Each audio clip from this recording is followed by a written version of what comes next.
So I've heard something that happened a few days ago that deeply troubles me. I don't know if it should trouble me as much as it actually does. So I figure I have to share this with you, and then you can see what you think. Because to me, it's just another sign that there's something that's not pleasant coming.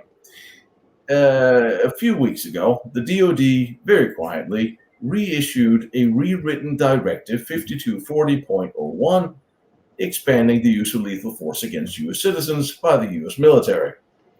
What's interesting is you got four new provisions that's updated the circumstance in which the DoD can assist law enforcement, including the use of lethal force. And still, assassinations are explicitly forbidden. Thank God for that. Maybe. While assassinations are banned, the new language will allow for lethal actions under imminent threat. And my thing is, well, imminent threat is determined by the person on the scene as however he defines it, which is very troubling. You got the civil liberty aspects is a problem with there is the expanded definition of national security threats, which leads into the other one, national security threat. Now, remember, NATO have classified nationalist groups as a national security or even terrorist threat on par with Muslim terrorists, which is very troubling because this is now defined by somebody who's currently in power who may see you as a terrorist threat and call in the military. The same goes to intelligence sharing.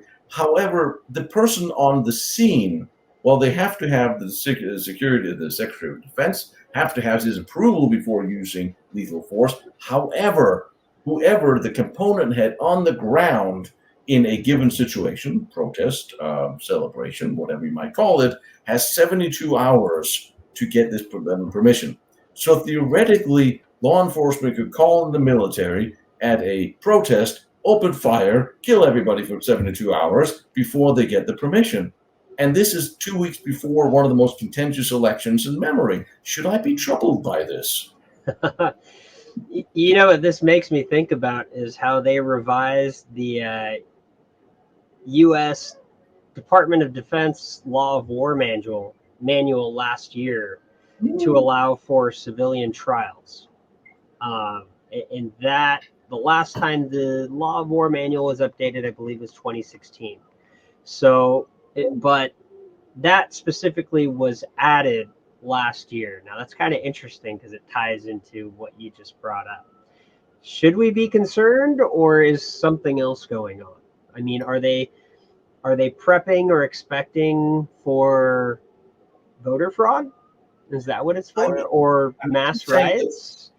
When a government that have used the entire Justice Department and the federal FBI and every other entity to imprison their political opponents and lock up anybody who was anywhere near a demonstration or protest who's on the opposite political spectrum. When I see something akin to what Stalin and other dictators have done, all of a sudden expand the military powers to be able to direct guns at us, I'm a little worried. Don't know what. No, it's something to think about. It's something to be concerned about. I mean, like I said, that the first thing that what you said, and I heard about it when it was reported, and I thought about it. But what it reminded me of was that revision last year. Whether they did that so far apart to not draw people's attention to what they may be planning for, it's just interesting that it's a few weeks before the election. What? Yeah. What are they expecting that we don't know about? Or are they expecting it to be, like our 2020 Summer of Love, where we had just basically looting and riots all over the place? Oh, you mean the riot season that was downgraded to a civil unrest, because that's how you rewrite history for those who weren't there like us. The best was when they were calling them peaceful protests while they're standing in front of the burning building. Yeah, I love it. So go ahead. No, of course, there's also in some ways there's some problems with the Constitution, and I know the current government don't particularly like the Constitution, but there's a challenge to the Posse Comitatus Act, that should limit the powers of federal government for using military personnel for domestic law enforcement. There's a bit of a problem there. There's also a potential First Amendment concern. Now, I remember during the flu season a few years ago, 2020, where people started raising questions about their mandatory vaccines and questions about things that was not the popular point of view. They were all of a sudden labeled as potential domestic extremists or terrorists, just merely because they were trying to draw attention to an unhealthy vaccine that they were pointed at, which means that now you can pretty much, according to the government, label anybody as domestic terrorists, and that's kind of troubling. For Fourth Amendment issue allows intelligence sharing between the military and law enforcement. There's a problem there. The Fifth Amendment, for what happens to due process if the military decides to lose their mind and start shooting at a bunch of civilians. There's problems with this, isn't there? There is. Whether it's a deterrent to not go out and protest. I mean, there's certainly they've done a very good job to deter people on the right in general to not protest because they'll get put in jail, while people on the left can still pretty much do whatever they want and burn towns down. The interesting thing though is not to take a political point. How many people do you think have actually heard about this? Well, there's you and I. There's a guy named Bob. There's I heard about this. Very few. Nobody's talking about. I mean, of all the things that you think would trend on social media, you'd think something as important as this would trend, but it's crazy because you have a bunch of other distractions, and that's generally how it works. Here's a bunch of distractions. We're going to change the media cycle like on a daily, maybe a couple times a day. And then we're just going to slide this one in here on a Friday when it doesn't get reported over the weekend and all the news dies. You don't see important reporting land on a Friday because generally nobody cares on a Friday. They're more concerned with. See, that's exactly why they always drop scandals on a Friday, because we're not running into a week of publicity. So negatives they don't want drops sort of at the end of the week, at the end of the day, before everybody goes off to the ball game. You'll see those things land on a Monday, a Tuesday, seemingly a Wednesday, when people are maybe. And it's interesting that it works that way, but nobody's paying attention on Saturdays and Sundays. That's right. I mean, there's a lot of things that happened in lately that you remember that lovely character we exchanged for Brittany Gaynor. The baseball player. The arms dealer? The arms dealer. Guess what he's doing these days? Arms dealing? Yes. However, did you know? He's, by the way, now providing the Houthis with weaponry that they can possibly use to target American warships. So that was a good trade, I guess. She did, I think, stand up for the national anthem at that last game, which was. Oh, she did. Well, thank God, maybe she learned something. Maybe she learned her lesson, but there was just another prisoner trade a few days ago that you may not have heard of. There was amongst one of them was a Russian assassin that was killed a guy in Germany on behalf of the Russian authorities. There was a couple in Slovenia, I think. They were so deep undercover that they had jailed them, and then we had a bunch. There's a bunch here in America. There's a couple. We traded some people for some of ours, including that Whalen, the American journalist. There was a bit of a swap there.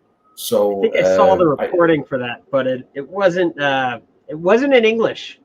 I think I was going to send it to you like the other day, but I do have it in English.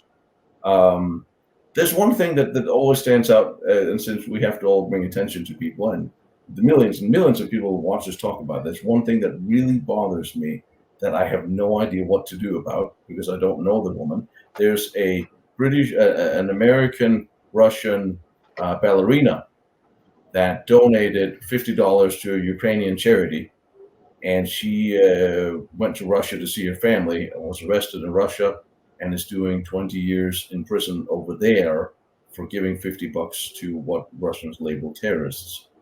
And that's what happens in dictatorial regimes. And I don't know why this poor woman, I don't know why she would go back to Russia, but she did. And I don't know how we can get her out of prison, because I guess she's half one of ours. But Now, I think we should petition somebody, because this seems really unreasonable. Wasn't there one of the non-violent January 6th protesters who got sentenced to 20 years in prison for not having done anything? I don't know why I'm bringing these two up by same time. there were a few that were. I know who you're talking about. I can't think of the name. Yeah, but it seems to be 20 years for doing very little is a bit steep. But it's just interesting that a dictatorial regime like the Russians would put this poor girl in prison for 20 years, while we'll put a couple of dudes in jail for 20 years for. We don't think about it in the same respect, but it's, Don't do it. maybe we aren't the good guys at certain times. I think there are people that sadly would agree with that, because America is an amazing country with amazing people that have been somewhat led astray lately. But I'm sure we'll have a wonderful, peaceful transition of power, and Of course. go well. Okay, so I'll see if I can take a bet with you here on the end, now that we give people something to think about, and I'll make a wager. I'll see if you'll take it. Unfortunately, we might be on the same side, knowing you. I am betting that the day after the elections, we will not have a clear winner. No one I would will agree call, with you, unless You do. something happens before the election. unless something happens. So we're still on November 6th. We will not know who the winner of the presidency is. So we're not actually. I would agree with that. And I'm hoping I'm wrong. I But really am. I have a feeling we're agreeing on it for completely different reasons. Maybe we can touch on those a different time. Okay, so all right, so we'll all right. I see what this burger is being bet on. So I'm saying that there'll be an election, but we won't know who won it, and you're saying that might not be an election at all. Yeah, Or we'll go with that. okay, I'll take all it. right, okay. I mean, You've got the lamb burger. I've got the hamburger. you. All right, so then we'll see what You know what? I'm going to put this up in a survey after this, so we'll have people weigh in, and then we'll see what happens. Sounds good. Sounds good. We'll have to revisit this one. I will see you later, and we'll bring you another terrible headline. We got to do something positive at some point, but it's not this Yeah, week. right. Yeah. Congratulations, Monday. You're all still alive if you're hearing this. You've made it to Monday. Now let's make it to Wednesday. Exactly. Jeez. All right, buddy. I will talk to you Alrighty. soon. See ya.